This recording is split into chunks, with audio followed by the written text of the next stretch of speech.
144 ವರ್ಷಗಳಿಗೊಮ್ಮೆ ನಡೆಯೋ ಮಹಾಕುಂಭಕ್ಕೆ ಜನ ಸುನಾಮಿಯೇ ಹರಿದು ಬರ್ತಾ ಇದೆ. ತ್ರಿವೇಣಿ ಸಂಗಮದಲ್ಲಿ ಮಿಂದೆದ್ದ ಭಕ್ತರು ಅಯೋಧ್ಯೆಗೆ ಆಗಮಿಸಿ ರಾಮಲಲ್ಲನ ದರ್ಶನವನ್ನ ಪಡಿತಾ ಇದ್ದಾರೆ. ಭಕ್ತರ ಅನುಕೂಲಕ್ಕೋಸ್ಕರ ಟ್ರಸ್ಟ್ ಕೂಡ ಕೆಲ ಬದಲಾವಣೆಯನ್ನ ಮಾಡಿಕೊಂಡಿದೆ.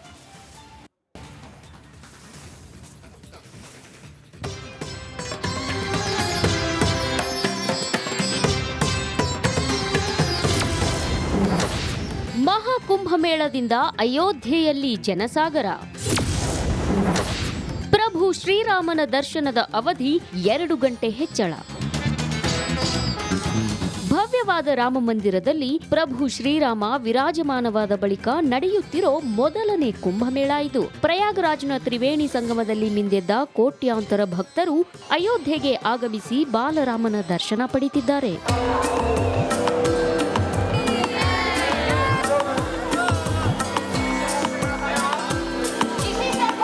ಹೌದು, ಅಯೋಧ್ಯೆಗೆ ಭಕ್ತ ಸಾಗರವೇ ಹರಿದು ಬರ್ತಿರೋದ್ರಿಂದ ರಾಮಲಲ್ಲಾನ ದರ್ಶನದ ಸಮಯವನ್ನ 2 ಗಂಟೆ ಹೆಚ್ಚಳ ಮಾಡಲಾಗಿದೆ. ಬೆಳಗ್ಗೆ 7ರಿಂದ 6ಕ್ಕೆ ಬದಲಾಯಿಸಲಾಗಿದ್ದು ರಾತ್ರಿ 10 ಗಂಟೆವರೆಗೂ ವಿಸ್ತರಿಸಲಾಗಿದೆ. ದೂರದೂರಿನಿಂದ ಬರೋ ಭಕ್ತರು ದರ್ಶನ ಪಡೆದು ಪುನೀತರಾಗಲಿ ಅನ್ನೋ ಉದ್ದೇಶದಿಂದ ಈ ಬದಲಾವಣೆ ಮಾಡಲಾಗಿದೆ. ದಿನದ 18 ಗಂಟೆಗಳ ಕಾಲ ದೇಗುಲ ತೆರೆದಿರುತ್ತದೆ.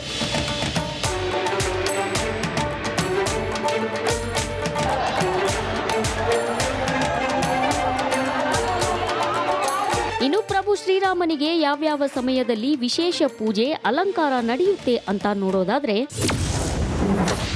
ಪ್ರಭು ಶ್ರೀರಾಮನಿಗೆ ಮುಂಜಾನೆ 4 ಗಂಟೆಗೆ ಮಂಗಳಾರತಿ ನೆರವೇರಿಸಲಾಗುತ್ತೆ. ಬೆಳಗ್ಗೆ 6 ಗಂಟೆಗೆ ಶೃಂಗಾರ ಆರತಿ, ಮಧ್ಯಾಹ್ನ 12 ಗಂಟೆಗೆ ರಾಜಭೋಗ ನಡೆಯಲಿದ್ದು ಪ್ರಸಾದ ಅರ್ಪಣೆ ವೇಳೆ ಭಕ್ತರಿಗೆ ದರ್ಶನ ಭಾಗ್ಯ ದೊರೆಯಲಿದೆ. ಬಳಿಕ ಸಂಜೆ 7 ಗಂಟೆಗೆ ಸಂಧ್ಯಾರತಿ ನೆರವೇರಲಿದ್ದು 15 ನಿಮಿಷ ಬಾಗಿಲು ಮುಚ್ಚಿ ಮತ್ತೆ ತೆರೆಯಲಾಗುತ್ತೆ. ರಾತ್ರಿ 10 ಗಂಟೆಗೆ ಶಯನ ಆರತಿ ನೆರವೇರಿದ ಬಳಿಕ ಬಾಗಿಲನ್ನ ಮುಚ್ಚಲಾಗುತ್ತದೆ.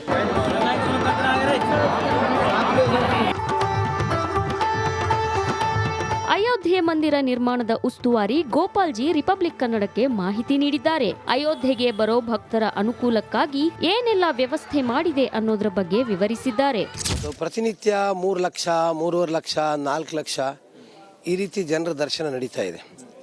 ನಾವು ಅದಕ್ಕೆ ಬೇಕಾದಂಥ ಎಲ್ಲ ವ್ಯವಸ್ಥೆಗಳನ್ನು ಮಾಡಿದ್ದೀವಿ. 8 ಪಂಕ್ತಿಗಳಲ್ಲಿ ಜನ ದರ್ಶನವನ್ನು ಮಾಡ್ತಿದ್ದಾರೆ. ದೇಶದಲ್ಲಿ 8 ಪಂಕ್ತಿಯ ದರ್ಶನ ಎಲ್ಲೂ ಇಲ್ಲ. ಒಟ್ಟೊಟ್ಟಿಗೆ 8 ಪಂಕ್ತಿಯಲ್ಲಿ ದರ್ಶನ ನಡೆಯುತ್ತೆ ಮತ್ತು ಎಲ್ಲರೂ ಆನಂದವಾಗಿ ದರ್ಶನ ಮಾಡಿಕೊಂಡು ಹೋಗ್ತಾ ಇದ್ದಾರೆ. ಅಸಂಖ್ಯಾತ ಭಕ್ತರು ಅಯೋಧ್ಯೆಗೆ ಆಗಮಿಸಿ ರಾಮಲಲ್ಲಾನ ದರ್ಶನ ಪಡೆದು ಪುನೀತರಾಗ್ತಿದ್ದಾರೆ. Bureau report, Republic Kannada. 144 ವರ್ಷಗಳಿಗೊಮ್ಮೆ ನಡೆಯೋ ಮಹಾಕುಂಭಕ್ಕೆ ಜನ ಸುನಾಮಿಯೇ ಹರಿದು ಬರ್ತಾ ಇದೆ. ತ್ರಿವೇಣಿ ಸಂಗಮದಲ್ಲಿ ಮಿಂದೆದ್ದ ಭಕ್ತರು ಅಯೋಧ್ಯೆಗೆ ಆಗಮಿಸಿ ರಾಮಲಲ್ಲನ ದರ್ಶನವನ್ನ ಪಡಿತಾ ಇದ್ದಾರೆ. ಭಕ್ತರ ಅನುಕೂಲಕ್ಕೋಸ್ಕರ ಟ್ರಸ್ಟ್ ಕೂಡ ಕೆಲ ಬದಲಾವಣೆಯನ್ನ ಮಾಡಿಕೊಂಡಿದೆ.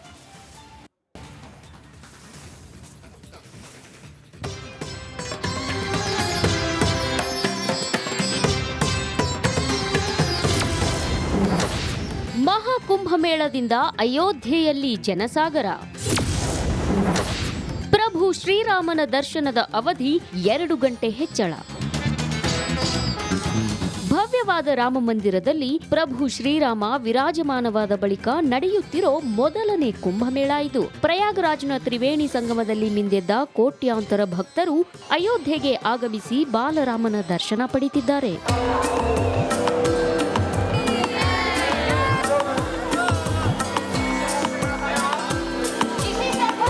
ಹೌದು, ಅಯೋಧ್ಯೆಗೆ ಭಕ್ತ ಸಾಗರವೇ ಹರಿದು ಬರ್ತಿರೋದ್ರಿಂದ ರಾಮಲಲ್ಲಾನ ದರ್ಶನದ ಸಮಯವನ್ನ 2 ಗಂಟೆ ಹೆಚ್ಚಳ ಮಾಡಲಾಗಿದೆ. ಬೆಳಗ್ಗೆ 7ರಿಂದ 6ಕ್ಕೆ ಬದಲಾಯಿಸಲಾಗಿದ್ದು ರಾತ್ರಿ 10 ಗಂಟೆವರೆಗೂ ವಿಸ್ತರಿಸಲಾಗಿದೆ.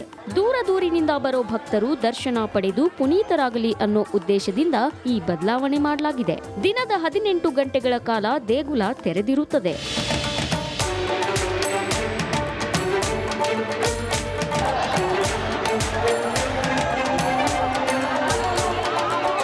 ಇನ್ನು ಪ್ರಭು ಶ್ರೀರಾಮನಿಗೆ ಯಾವ್ಯಾವ ಸಮಯದಲ್ಲಿ ವಿಶೇಷ ಪೂಜೆ ಅಲಂಕಾರ ನಡೆಯುತ್ತೆ ಅಂತ ನೋಡೋದಾದ್ರೆ,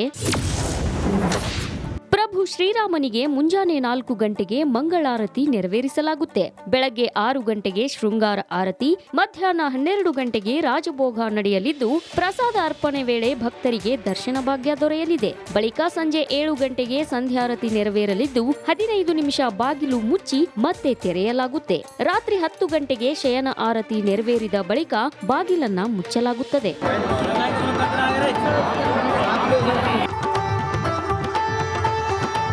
ಅಯೋಧ್ಯೆ ಮಂದಿರ ನಿರ್ಮಾಣದ ಉಸ್ತುವಾರಿ ಗೋಪಾಲ್ಜಿ ರಿಪಬ್ಲಿಕ್ ಕನ್ನಡಕ್ಕೆ ಮಾಹಿತಿ ನೀಡಿದ್ದಾರೆ. ಅಯೋಧ್ಯೆಗೆ ಬರೋ ಭಕ್ತರ ಅನುಕೂಲಕ್ಕಾಗಿ ಏನೆಲ್ಲ ವ್ಯವಸ್ಥೆ ಮಾಡಿದೆ ಅನ್ನೋದ್ರ ಬಗ್ಗೆ ವಿವರಿಸಿದ್ದಾರೆ.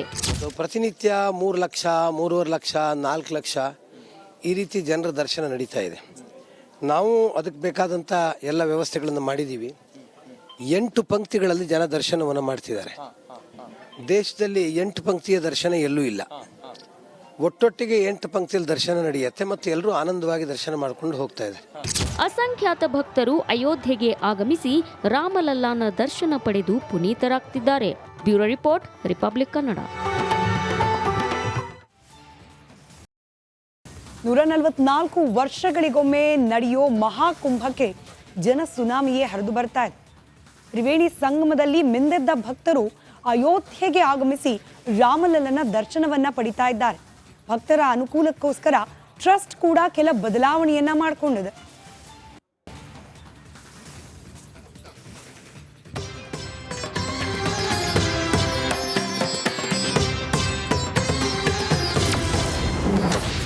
ಮಹಾಕುಂಭಮೇಳದಿಂದ ಅಯೋಧ್ಯೆಯಲ್ಲಿ ಜನಸಾಗರ. ಪ್ರಭು ಶ್ರೀರಾಮನ ದರ್ಶನದ ಅವಧಿ 2 ಗಂಟೆ ಹೆಚ್ಚಳ. ಭವ್ಯವಾದ ರಾಮ ಮಂದಿರದಲ್ಲಿ ಪ್ರಭು ಶ್ರೀರಾಮ ವಿರಾಜಮಾನವಾದ ಬಳಿಕ ನಡೆಯುತ್ತಿರೋ ಮೊದಲನೇ ಕುಂಭಮೇಳ ಇದು. ಪ್ರಯಾಗರಾಜ್ನ ತ್ರಿವೇಣಿ ಸಂಗಮದಲ್ಲಿ ಮಿಂದೆದ್ದ ಕೋಟ್ಯಾಂತರ ಭಕ್ತರು ಅಯೋಧ್ಯೆಗೆ ಆಗಮಿಸಿ ಬಾಲರಾಮನ ದರ್ಶನ ಪಡೆದಿದ್ದಾರೆ.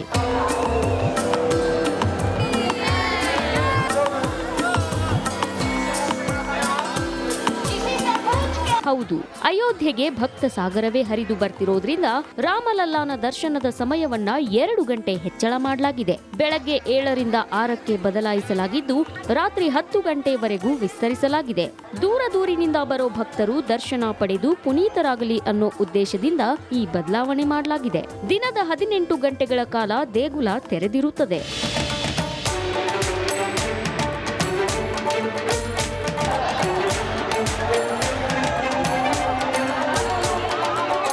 ಇನ್ನು ಪ್ರಭು ಶ್ರೀರಾಮನಿಗೆ ಯಾವ್ಯಾವ ಸಮಯದಲ್ಲಿ ವಿಶೇಷ ಪೂಜೆ, ಅಲಂಕಾರ ನಡೆಯುತ್ತೆ ಅಂತ ನೋಡೋದಾದ್ರೆ,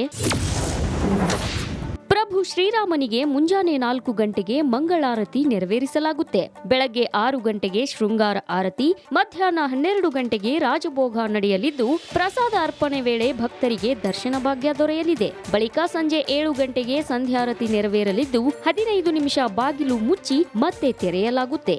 ರಾತ್ರಿ 10 ಗಂಟೆಗೆ ಶಯನ ಆರತಿ ನೆರವೇರಿದ ಬಳಿಕ ಬಾಗಿಲನ್ನ ಮುಚ್ಚಲಾಗುತ್ತದೆ.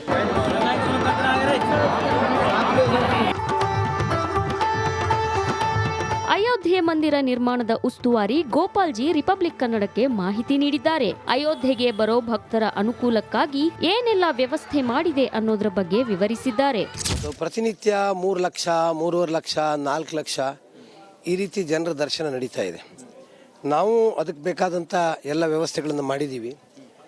8 ಪಂಕ್ತಿಗಳಲ್ಲಿ ಜನ ದರ್ಶನವನ್ನು ಮಾಡ್ತಿದ್ದಾರೆ. ದೇಶದಲ್ಲಿ 8 ಪಂಕ್ತಿಯ ದರ್ಶನ ಎಲ್ಲೂ ಇಲ್ಲ. ಒಟ್ಟೊಟ್ಟಿಗೆ 8 ಪಂಕ್ತಿಯಲ್ಲಿ ದರ್ಶನ ನಡೆಯುತ್ತೆ ಮತ್ತು ಎಲ್ಲರೂ ಆನಂದವಾಗಿ ದರ್ಶನ ಮಾಡಿಕೊಂಡು ಹೋಗ್ತಾ ಇದ್ದಾರೆ. ಅಸಂಖ್ಯಾತ ಭಕ್ತರು ಅಯೋಧ್ಯೆಗೆ ಆಗಮಿಸಿ ರಾಮಲಲ್ಲಾನ ದರ್ಶನ ಪಡೆದು ಪುನೀತರಾಗ್ತಿದ್ದಾರೆ. Bureau report, Republic Kannada.